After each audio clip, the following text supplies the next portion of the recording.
Kita beli timun, tapi dia letak harga udang kering. Hari ni beli barang, nasib baik perasan.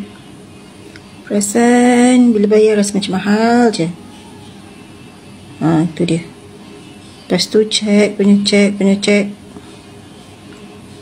Ada udang kering RM84.72.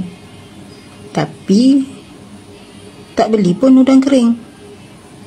Tiba-tiba ada udang kering.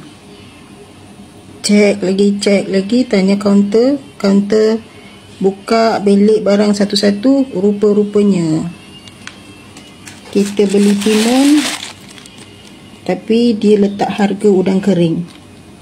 Damn! Patutlah mahal. Minta harga baru. Harga timun RM3 lebih je, RM3.62.